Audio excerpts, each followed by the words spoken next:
turning light that's supposed to be bright into a burdening, walls and dead ends and windows behind locked minds. While in a conspiracy of reality, the moon and the stars join with the sun in a sending of more light will replenish. Every day brings more chances to ride the ride different. Every breath we take can be fresh breath in many ways. And in the choices between depressings and blessings, what we decide is what we create, is our show to star in. That we couldn't slay.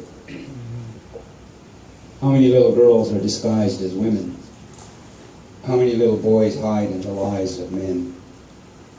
How many times are our short-term plans really the realities of our long-term plans? Looking to the times when crazier than hell and happier than hell are in the hookup, giving times and memories something more to carry through times of something less. Those dances that love takes with chances have no choice when that music plays. What is it about falling madly in love that makes falling and mad lie desirable? Getting caught up in the startling between getting caught and not getting caught, like a fugitive and not knowing why. Who makes up the rules to be broken? In the varied multi-dimensionals, where doesn't give a damn, doesn't give a damn, the vanity of choice can go many ways in determining the prices to be paid. Underneath the dark shadows of scare, chasing the dazzle of rainbows and gold, always one step ahead, one step behind, feeling the breath of childhood monsters, those leftover dragons that we couldn't slay. Between prayers and recklesses. When looking back at when the sky fell down, and the earth fell up in the middle of him, and laughter screamed at the tears, tears couldn't cry, and tears held on to laughter in a mad escape. Living between prayers and recklesses disregard, in when close is a distant faded memory fading, with what the used to be's loud calling his name until the silence was a chaos of deafening roar. How to get through what you can't get through, when words can't explain their sounds. Inside his head it was all a blurring rush of time, anyway time can drag slow motion beyond fast. There were times when he flew in his own haze. There were times when want, women, and weed carried him through the wanderer with immediate in his face, looking at him like a mirror without reflections. Dull, shining, pulling from the peaks of abyss. The mind can heal or torment at the same time. How long does time last when time can't forget, remembering what he didn't want to remember? First and last resorts, trusting to drift in the wind, looking for salvations with weaknesses as wings, attempts at giving strength a chance to recover, the ways instinct knows how to find its own way, and survival takes over in ways of outlasting. So, I don't know how much sense that makes to you, but hold on here, I have a dilemma.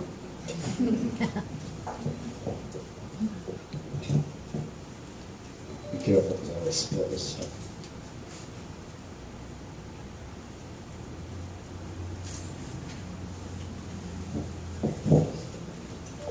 But anyway, part of what I kind of going to is about who we are. We're human beings. I don't know how many of us identify as human beings. I don't know how many of us that's our conscious identity that we really identify with, but that's our basic primary identity, and if we don't really understand that identity, then we're not going to understand anything else that's going on. And we live in an industrial machine that harvests energy, takes that. An industrial machine that lives off of the energy that's generated by the earth, and we are shapes and forms of the earth, so that energy, it lives off the energy generated by us. But a part of what makes all of that mining process possible is it's very important that we don't recognize and understand who we are, because if we recognize and understand who we are, then they can't really do the mining of our energy. So we live in a civilizing process where the identity of being a human being is a threat to the reality of the mining process. As industrial civilization has historically emerged everywhere it went, all of the human beings that identified themselves as human beings were traumatized by industrial genocide until they forgot they were human beings and they became something else by identity. So what they do is they take the human being, the identity of the human being, our natural identity, the identity that is our relationship to the reality of power, the reality of being, the reality of power. So that identity becomes suppressed in our consciousness, and it becomes replaced with a victim identity. Now see, unfortunately, victim identity is now gender, race, age, right? And then it goes into subcategories after that. If you identify as a woman, you feel like a victim. You identify as a man, you feel like a victim. Women may not understand that the same way, but trust me, all right? And by race, you feel like a victim. So we start to participate in our own reality from the identity of a victim, right, rather than the identity of a human being. Now, a human being, our bone, flesh, and blood are made up of the metals, minerals, and liquids of the earth. We are shapes of the earth. Everything on this, in this dimensional reality that we're in is made up of the same metals, minerals, and liquids. Human. But we're human beings, so we have being. This whole idea, how many times have you said or heard people say, I'm only human? Well, see, that's just a very confused, that's a very confused interpretation and recognition of self, because you only recognize a half of yourself when you say, I'm only human. And that's the whole point of the industrial mining process, to get us to not recognize the being part of human. Because the being part of human is where our power comes from. Our power doesn't come from, our power comes from the energy, the essence, the being, spirit. Spirit, being. Now our being, humans, we're made up of the same metals and minerals and liquids of the earth. So all things of the earth made up of the same stuff. As humans, we have being. Our being comes from our relationship to the sun, sky, universe. But all things of the earth have the same relationship to the sun, sky, universe, so all things of the earth have being. Our energy, our spirit, all things have being. But when we are locked in a dimensional distortion where we only recognize ourselves as human through a victim identity, then we're disconnected from the reality of our power. And then we've been programmed to chase the illusions of power. The illusions of power. Vote. That's an illusion. That's got to do with power. Right? Accumulation of wealth and money. That's got nothing to do with power. That's an accumulation of wealth and money. Right? Bigger, be more violent, have bigger armies, bigger bombs, all that stuff. Right? We're told those things represent power, but they are not power. They are illusions of power. They are actually violent authoritarian systems. Right, that have actually have nothing to do with the reality of power. Because those violent authoritarian systems cannot imprison a blizzard. They cannot imprison an earthquake. They cannot imprison real power. But real power has to recognize itself that it is power. Us. So they say to us, so I came out of the 60s and stuff, you know, I mean, I come from way before them, but I was old enough to run around on my own in the 60s. And I remember the deal, power to the people. You know, power to the people. And we didn't understand what we were saying. It should be power of the people, right? Because we already got power. It's just that we don't recognize it. So I guess in some symbolic way, if you don't recognize it, you don't have it. But in reality, to me, no, you do have it, you just don't recognize it. Power. So we need to have an understanding about what the reality of power is and its relationship to us as individual human beings. Power, you want to know how much power you got? Through your fears, doubts, and insecurities, how bad can you make yourself feel? When you're feeling at your most powerless, how miserable can you make yourself feel? And then how does that affect the people you interact with? That's power. That's power. but we don't recognize it as power. That's the power of disjointed, incoherent, the disjointed, incoherent use of our intelligence. Now let's think if we used our intelligence with clarity and coherence, used our intelligence to think, we would generate an entirely different kind of power. If I can affect people with my depressed, low self-esteem, I guarantee you I can affect people, all right, with clear thinking and self-recognition. This can be done. This is the power that they're afraid of. This is the power that no state, it can't stand up to this power. But it can stand up to us because we don't recognize that we have that power.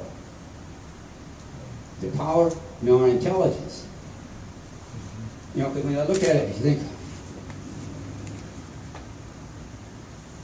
alternative energy. See, just an observation, not a judgment, an observation. How can we really condemn the bad guys for misuse of energy if we don't understand and respect the power of our intelligence and use it clearly and coherently? So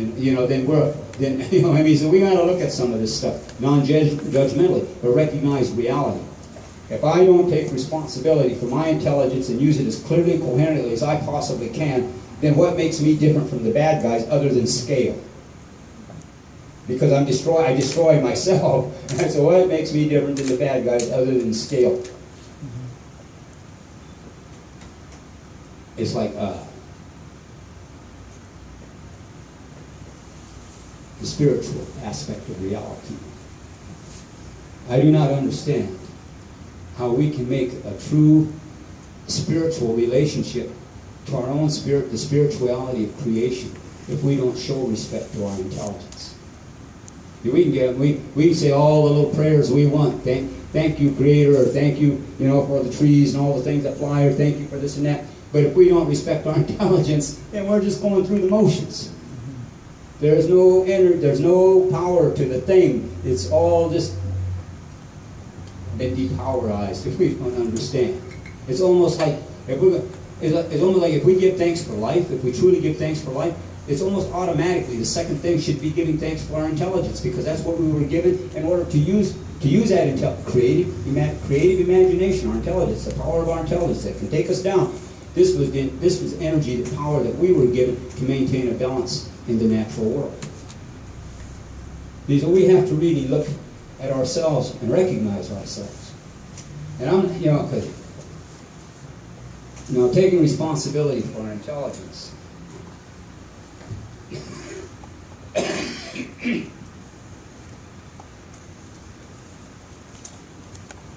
Taking responsibility for our intelligence. We need to understand there's a difference between thinking and believing. Everything in this dimensional reality is about energy.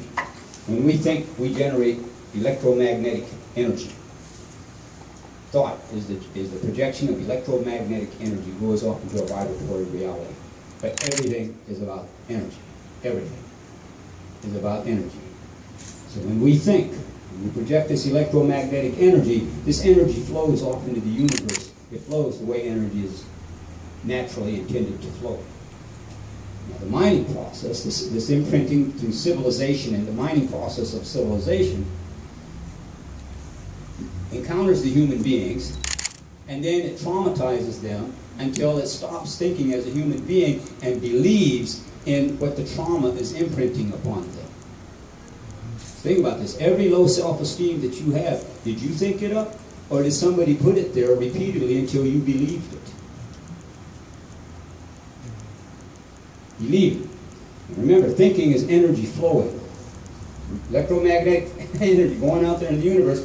Now, believing is that same energy taken, all right, and through the trauma of genocidal civilization, and every human being was affected by it, but through the trauma of genocidal industrial civilization, that energy of thinking was converted into converting energy. Now, remember, electrical says converted into an energy of belief. Now, the thing about the energy of believing is that believing is like a cage. It's like a jail. It's like a container. So the energy of thinking is put into this container of belief. Because see, believe means, I mean, in actuality, believe means I don't know. But we're not going to say that, so we say I believe, right? But we might as well just be realistic and say I don't know, because that's basically what. But anyway, it's taking the energy, that electromagnetic energy, and putting it into a container, a limiter. But it's energy, because it's limited because all beliefs are limited by their biases and their prejudices. See, they're limited by that. All right? And generally, those biases and prejudices are all anchored around fear. So anyway, but it's energy. So this energy is taken and put into this limiter, but it's energy, it can't flow anymore, but it has to intensify because it's energy. So it intensifies and then it erupts through the stresses that become our fears, doubts, and insecurities. Then that's how it leaks out. See, so they're always siphoning our energy so that we can never effectively use it. Because we've been programmed to believe, and we haven't been taught to think. And hand in hand with that program to believe and not thought to think, right, is judgment and recognition. As a human being, it is our responsibility to use our creative intelligence to think and to recognize reality with that thinking process. We are imprinted to believe and to judge. But judging, again, is the same thing as believing. It's a limiter. It's a container that has its biases, its prejudices. It has all of those things. See, so when people judge, they can't see what's going on beyond the judgment. When people believe, they can't think beyond what's going on to believe. This is all about energy. Understand this. This is about energy. We're being mined. All right. We're electrical systems being mined by an electrical industrial technologic perception of reality.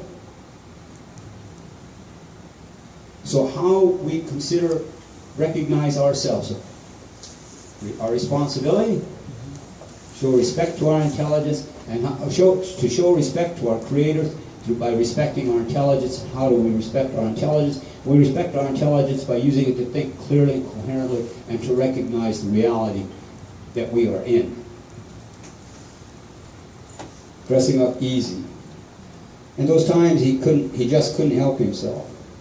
Then jumped right into trying to get it fixed. Only to hear later he could have done different. How could they know when they weren't there? Then again, sometimes some weaknesses or some strength's way of coping sometimes. That need to get close to the fire gets too close, as a way of fending away the dark and the cold. Life tossed into the mixture of density and light. And what matters? What's the matter with matter? With all this weighing down and breaking of light, a fragment of sparks chasing through our minds, and parts of what he can't remember what he did, or some parts he figures are looking out for him. And some parts of what he can remember what he did have no complaint with how this system works. Life traveling between yesterday and tomorrow, he took the hard way more than he took the easy. Nothing is deliberate when you don't know better. Sometimes hard can fool you by dressing up easy. Whatever living is about, we've got to live it. We're going to make mistakes, going to do rights. There's going to be laughter and going to be tears. There are going to be feelings that need to be felt. Feel life's experience. Don't judge it. Recognize it. In the middle of time. It was when he woke up in the middle of a dream, in the middle of the night, in the middle of his life, in the middle of nowhere, in the middle of time. Everything started to get more interesting then. The many ways some people carry their hurting. Lifetime spent getting used, trying to dull pain, accumulating distractions almost like addictions, shooting up self-blames and fears like habituals. In a using of a phrase like high-octane uncut junk, fast-falling psychological lows into familiar's rush, becoming our own dealers we open up our closets, get into our private stashes for our trip of the day. Hallucinations of there's something wrong with us, imprinted from birth that pain is part of God's love, and God loves us even though we're guilty of sin, and our mistakes make us the bad or the inferior. With pleasure is the sin, so pain is the way to go. Because we will always be guilty. We deserve to be punished because they say so, using emotional smack with chaos as a sedation. distorted reflections of ourselves into black holes, painting us in dark thoughts and negative images, into cages of believers that we are damaged goods, therefore suffering is our main entitlement. And the farther we follow them, the more we feel more lost as they lead us away from the reality of our spirit into the abyss they say leads to heaven and gold, but away from the pleasure of appreciation of life, or the pleasure of seeing each day as opportunity, and the pleasure of free thinking, or the pleasure of feeling good about oneself, or the pleasures of learning from our mistakes, or the pleasures in recognizing ourselves in the power of our creating, or the pleasure of pleasure as blessings that heal.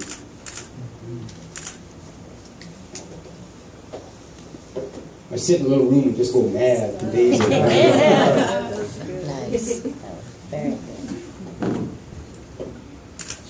I may be the only one sitting in the room, but I'm not the only one going mad. You understand? I'm recruiting crazy. That's really what this is all about. So trust me. The scheme of things. Sometimes you remember, sometimes handed out unexpecteds. Tossing chaos into expected unexpecteds, in dualities of lives without expectations. Pretty much his attitude about that is there is no need for anyone to be putting their or any other expectations on him. Way he sees it, their expectations are theirs. Too many times expectations get in the way when someone's put them on someone else. Some kind of off the rack that doesn't really fit, loose-fitting binds from their own distorteds. Or some expectations can only be laughed at, like fantasies in the larger scheme of things. Fantasies and expectations can be like chains, mental restraints for imaginations and dreams. So maybe one of the things about expectations is about the responsibility to and of ourselves. The expectation to recognize our authenticity, an expectation to authenticate our responsibility. And the unexpected are life's way of talking. Responsibility with responsibility is the reality, telling us to be alert to the reality of who we are, not put our responsibilities on someone else's and the disguises of expectations for them to fill.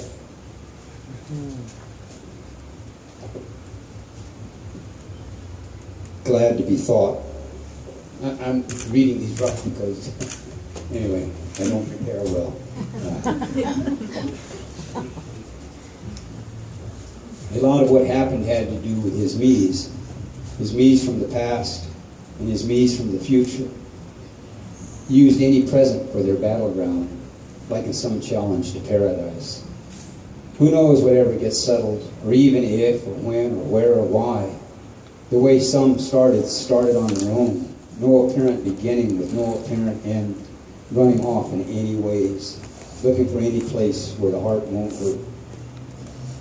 When times held close fall into faraway times, someone's learned to cry about how life isn't fair, until learned how to cry learns to cry every day. For all those things that could have gone right don't mean a thing to all the things that can go wrong. What doesn't anything mean in the fall of mirrors, images and illusions crashing against themselves, fast, slow cutting through psyches in acceleration, dividing selves into selves, doubting their authenticity until meanings take dominance over understandings. Life could be a random thought, glad to be thought, occasionals thrown at the mix of believes, opportunities or chances to take some thinking trips, help in feeling a way through emotional stuns, seeing back into the future, seeing back into beyond where the future lives. It's so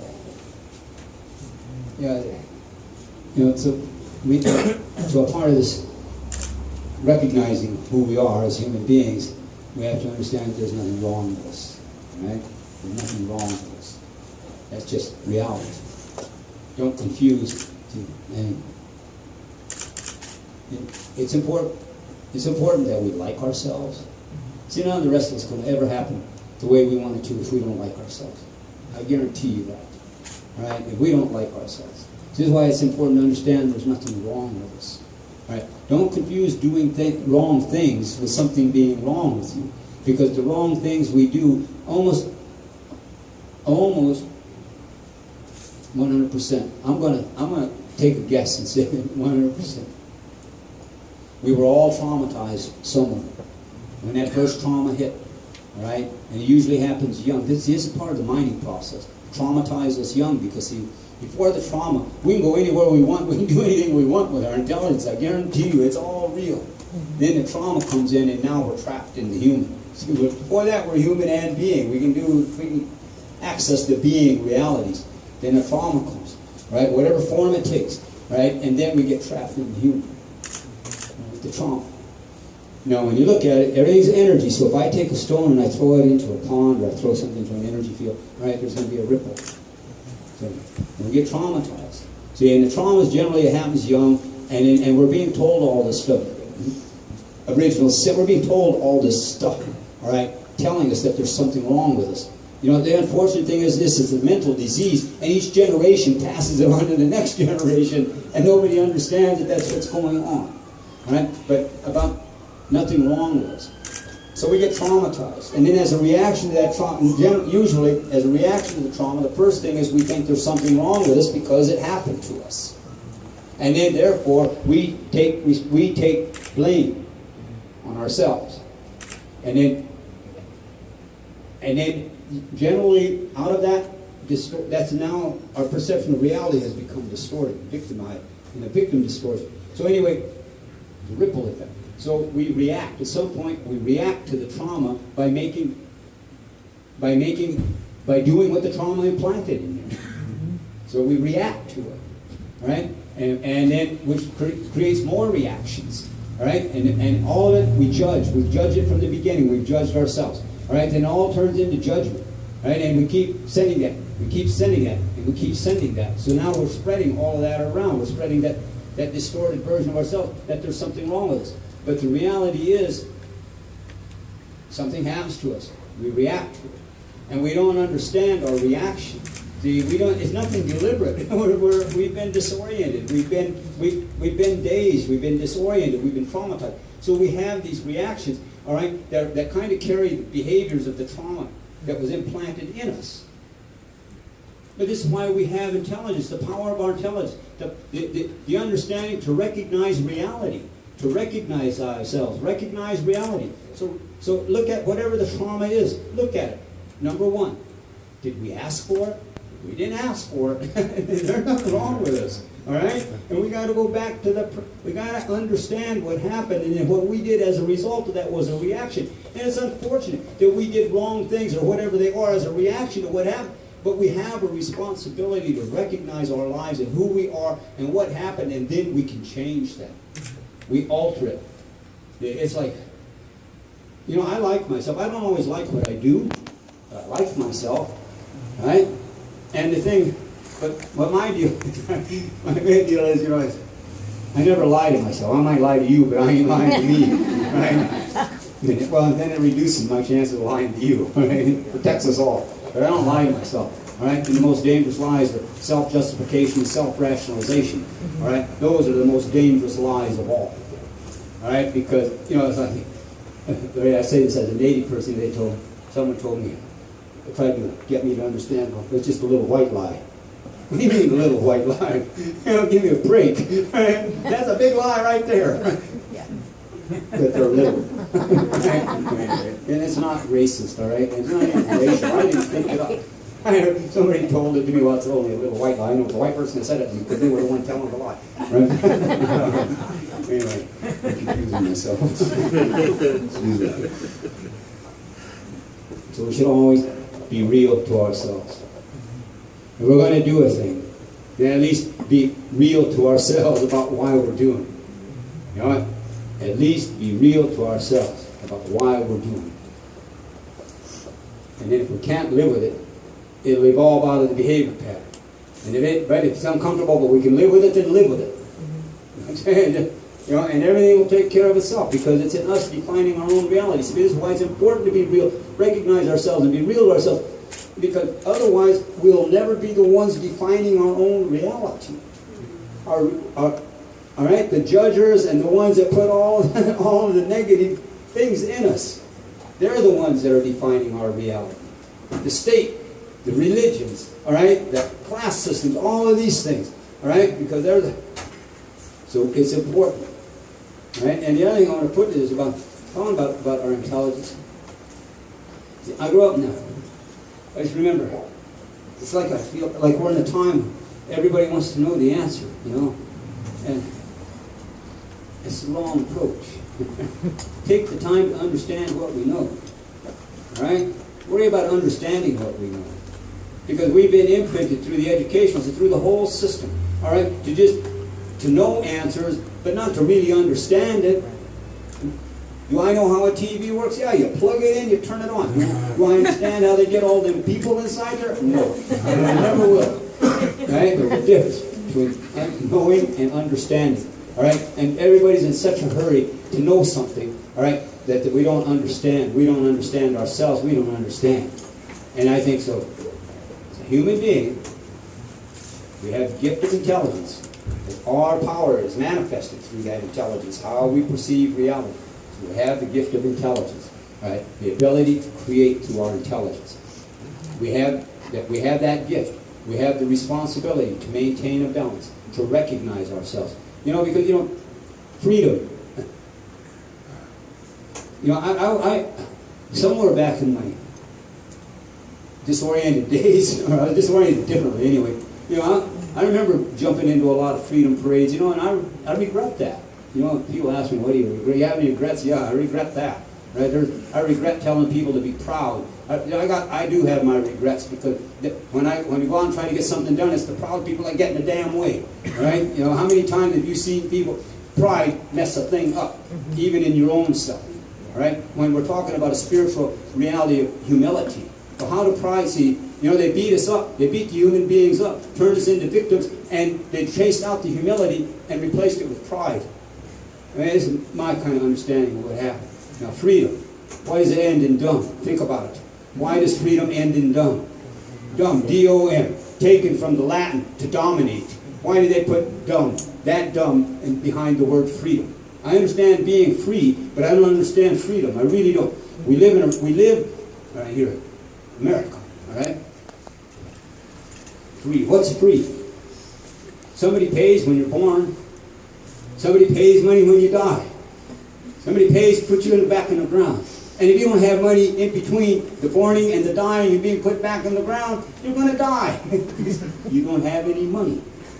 So, I mean, use our intelligence clearly and coherently. I mean, it's obvious that we're being, you know, this freedom. So remember now,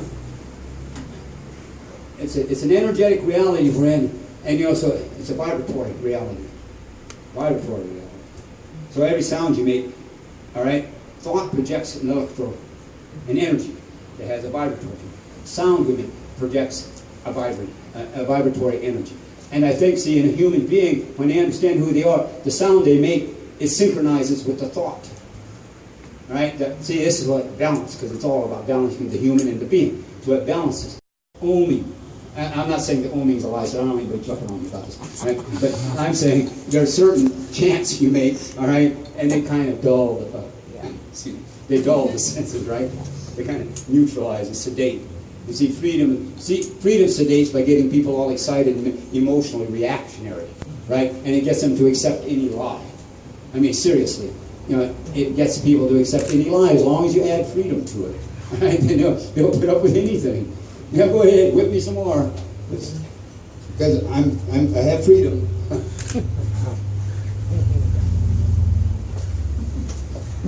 But I think if we're serious about getting things done, then we need to think about some things that we've been afraid to think about. We've been afraid to think about these things. We've been afraid to question freedom. All right? Afraid to question pride. Afraid to question certain things. And I'm not saying there's no use for the word pride, certain things, but I think they get misused. All right? Because I have seen, you know, because I was a part of that Native Indian and proud. I remember the terms. You know, I helped to put out there. I did everything anyway, I helped. But when I look back at reality, I think, well, maybe it should have been a native. and grateful. See, because that's my identity, right? And grateful. That's my spirituality. Pride isn't mine. That's a Christian religious, vengeful God thing.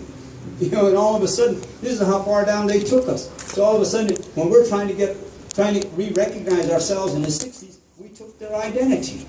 Indian and proud, and we tried to get our liberation by their terminology. See, our thoughts were thinking one thing, right? But the sounds we were making were neutralizing, confusing us. Right? See, and now, and a great many communities, if I go in and say this, they can get all hot at me because I'm challenging pride, right? And I'm saying all these things. But the reality is, we need to be able to think. We need to be able to think about what's going on. Because the deal that went down in the 60s and the 70s, or whatever that power, I mean, baby boom generation thing was about, all that stuff that went down, see, and now we're old, see, and we're patting ourselves on the back for what we did, you know, and trying to inspire the next generation to do what we did. I'm going to tell you right now, don't do what we did, all right? Because what did we do? We got old, and I mean, our intentions, I'm not questioning our intentions or our motives. This is about understanding, all right? But what did we do? We left you a more dangerous beast than the one we encountered. The beast fed off of our energy and got bigger and stronger than and more dangerous than it was when we started out. That's what we did.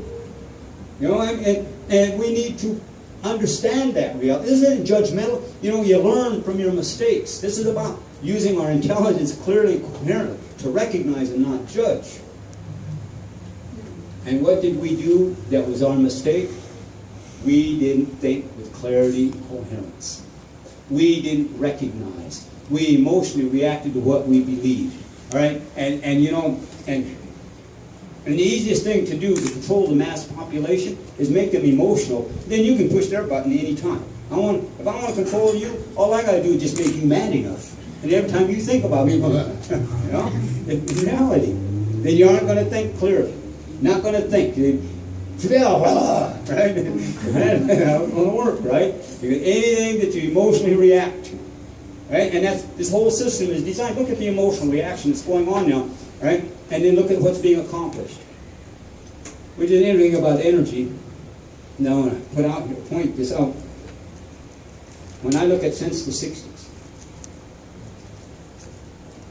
the only two groups of people that have effectively changed consciousness in America, there's only been two of them. And they're the small, and the numbers are small. You know what I mean? But the anti-war movement, yeah, right. Anti-war movement, you know, that's police get to come and beat you up, and right? Things like that when you go out to feed the state, you know. Environmental movement, and I'm not trashing, but it may sound like it, but I'm really not, right? But I look at all the movements. The only two that have accomplished anything that has changed consciousness on a national level are the gays and the lesbians and the medical marijuana. They're the only two. They took what was made unacceptable and not tolerable, all right, 30 years ago, and it's tolerated, all right, and becoming more and more acceptable. Now you look at the gays and lesbians and the medical marijuana people, maybe let's say there are 10 million of them. You know, that's 1% of the total population or something. I mean, the numbers, but the energy that they put in, see, the thinking that they put in, right? They accomplish what none of the other movements that are going around getting a lot of attention and talking about what they're doing. These two entities accomplished. They changed consciousness on a national level. And when I'm looking at that, that's when I started to figure out, it's the energy we bring. It's not the political solution. It's not these other economic solutions. It's the energy that we bring to it that says how it's going to go. And whatever, and with the medical marijuana and the gays and the lesbians and these two movements, they focus their energy enough, all right, that they're accomplishing what they set out to do. Right? And I think that's something that really needs to be looked at as a model. You know, and now we're going to, that's good, right? And I want to say this because I think we should think about this Occupy movement. All right, don't do it. Right? Here's a little thing about, because it's a setup. I'm telling you, it's a setup. You know, I mean, just a little off-the-hand thing. Do you know that if you own a cell phone and you were into any Occupy activity, they know who you are, they can identify you. They can identify you because that little RIFD chip that we don't want them implanting in us, we carry it in our pocket. Right? And they don't care if you turn it off. All right, turn it off, it's still there. Right? So they can identify anybody that was at any Occupy demonstration by their cell phone. Now, let's see, all right, so they can identify them. But now they can look into that cell phone. Oh, look at all the people they call up. Look at all the people they send texts to. They can identify. So now they can identify out. Oh, and all those police cameras you see, well, they can also have the technology, the face recognition technology is so advanced, all they do is got to get a shot of your eyes. And if you have a picture ID anywhere in the federal or state system, they can identify you to where you live. So there's a double identification. There's a camera right behind you right now. Yeah, well, that's right, but they know me. We introduced ourselves there to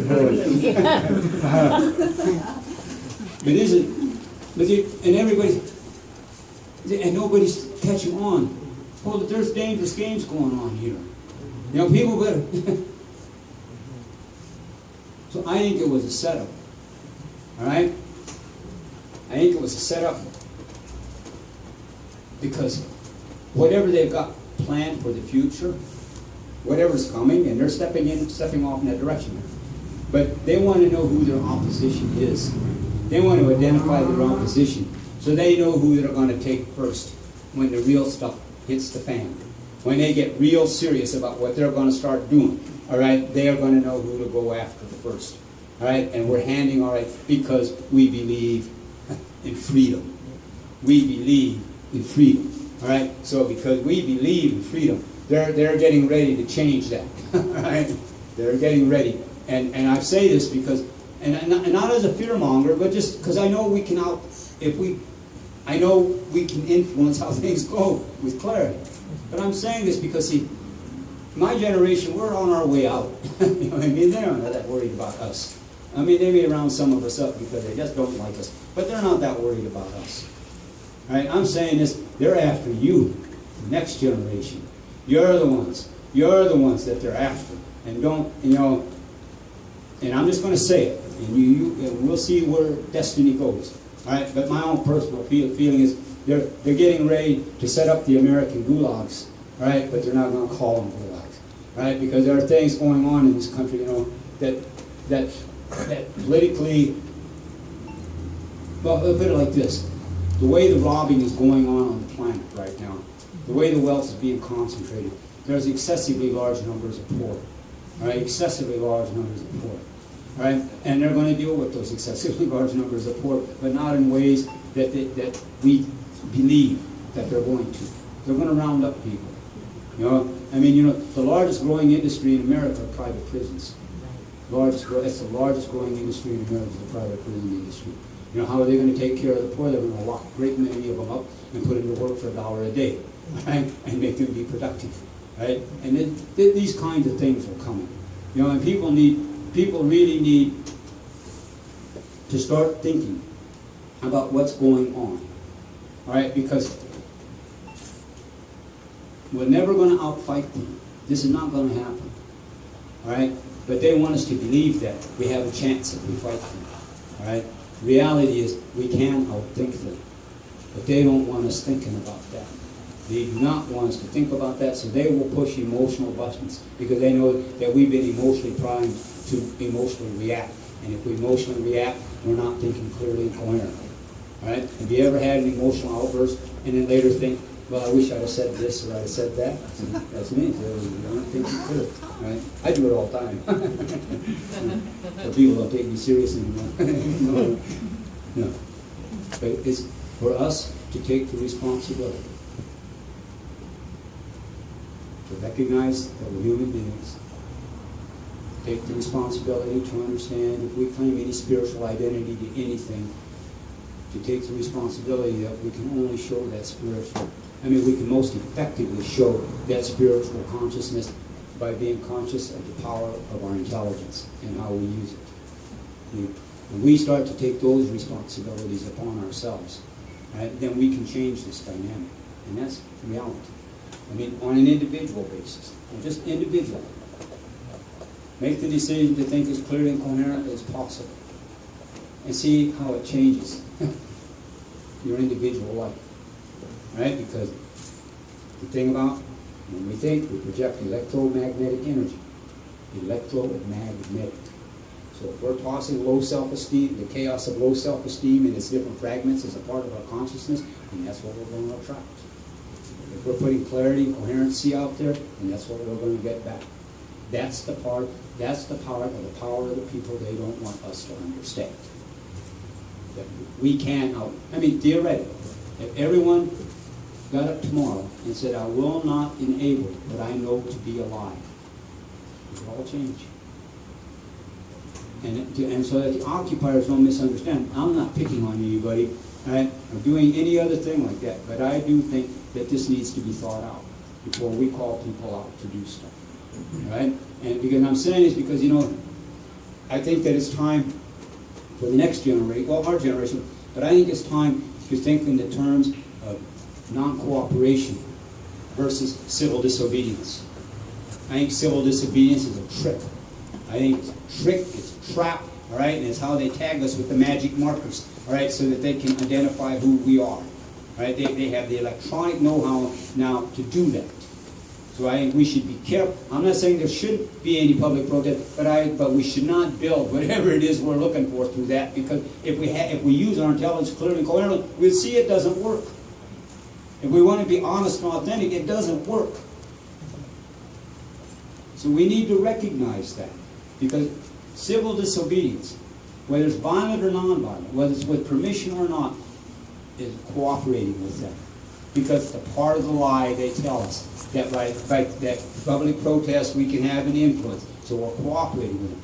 All right? But we're cooperating with them down to the point of we buy magic markers to make our signs. We buy our little bottles of water. We buy our health food, or we buy our junk food, you know, and then we buy gas, we buy plane tickets, we buy whatever to get to the demonstration. All right? So economically we're cooperating with them. If we do it with permits, we're cooperating. If we do it without permits, so they get to come and practice war games on us, all right? Police tactics, so they know how to do crowd control, all right? So it's about non-cooperation. To think in terms of non-cooperation. If everything is designed that when I do this, I'm feeding the energy or economics or something into their system, then it's time to think, how do I not cooperate?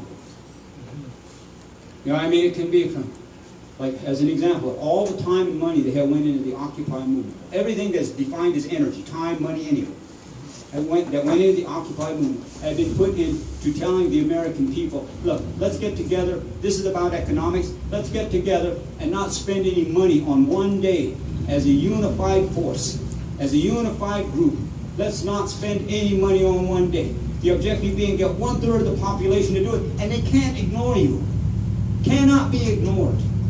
Because was not the Occupy movement basically in reality about middle class being made poor? I mean, this is reality. All right? So, I mean, so if it's about economics, then think in different terms. But going out there, you know, because if I was the bad guys, I'd have created the Occupy movement just to find you. It's something because they benefited. What did the occupiers get as a benefit out of it, other than the emotional rush of being able to emotionally vent? But when we stand here, where we're at now, what was gotten out of it? See, we need to be able to examine and look at our activities, right? But if I go and say this to most places, see, people are going to get on, they're going to get defensive. I'm going to know what I'm saying. But, you know, but I'm putting it out there for those that do, and whoever gets it, gets it. But I think non-cooperation. And let's go to another level, because the level that I'm most concerned about on non-cooperation is, I think, an act of non-cooperation is to think for myself. I think a level of non-cooperation is this low self-esteem. Get over that stuff. All right? No. See, I grew up in a generation where self-esteem wasn't even a term, so I have a hard time relating to it. You know, we ain't talking about self-esteem. You know, they put that in, and then they start programming the next generation. Well, yeah, low self-esteem. No, man, you're messing with me. That's what the problem is. So we need to look, all right, like ourselves. Understand there's nothing wrong with us. That, you know, and the things that are distorted, well, if we recognize rather than judge, we can balance that distortion stuff. To like ourselves, right? To not use pride as our way through.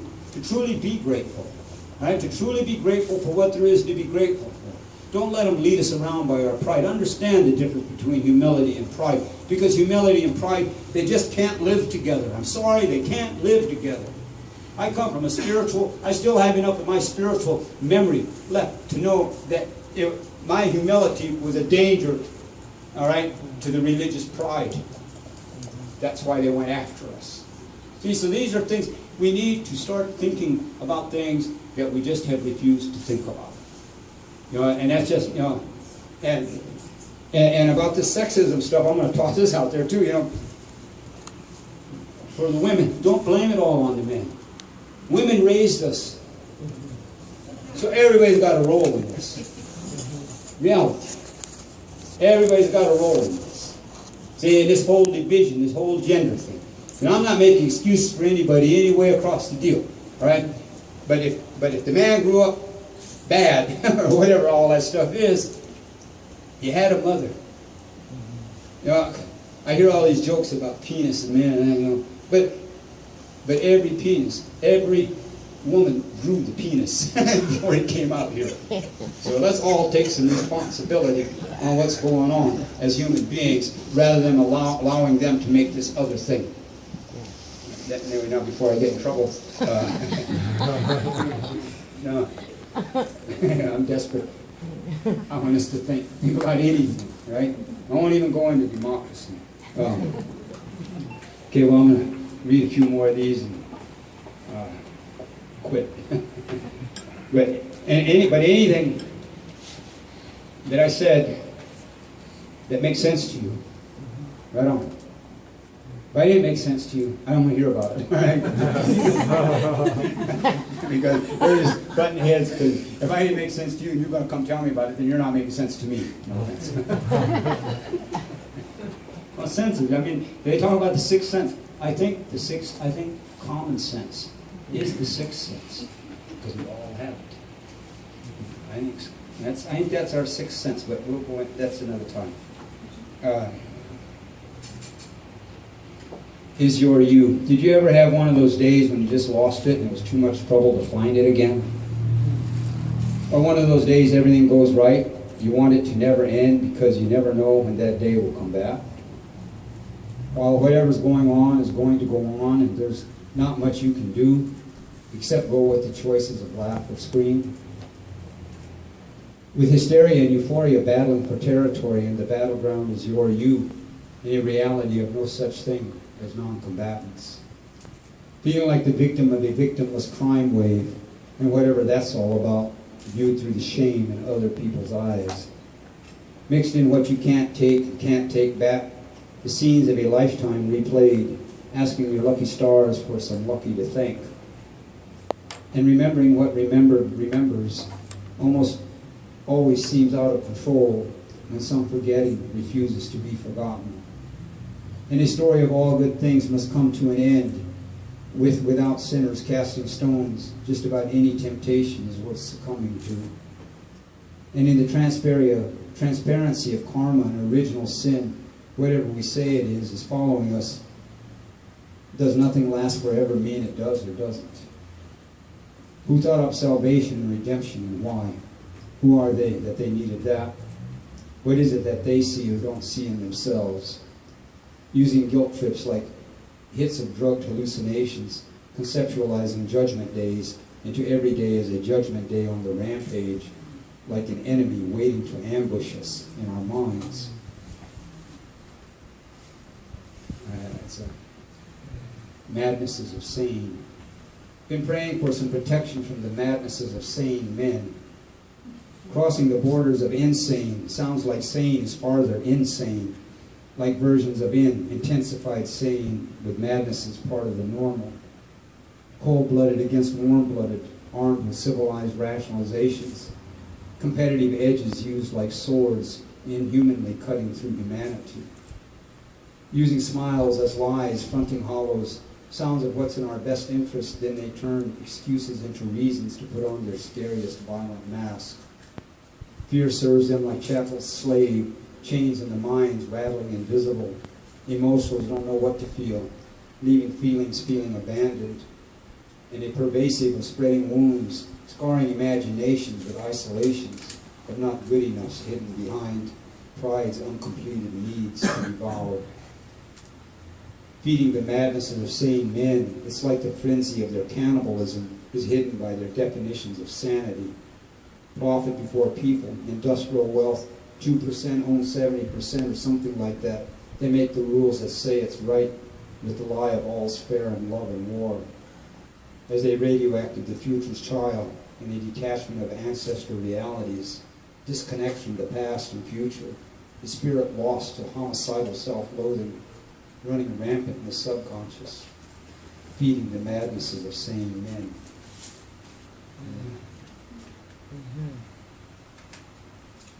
But anyway, this is a close with this been given, but I appreciate the energy, right?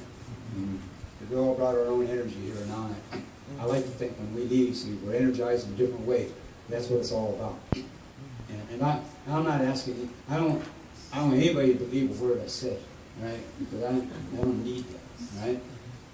But if you think about whatever was said, then that's really what it's all about. Right? I'm not trying to get you to like me or not like me. I don't want you following me to stay the hell away from behind my back. That's it, you have to do that. But thank you for paying attention. This is called Been Given. Enjoy your day. Create a way. Sunshine and rain go together, while come and gone play tag with yesterday and tomorrow. In and only forever lasts forever. Forever is here in this moment. What we do with it is up to us, and what we think of ourselves to play. While our birthright of resilience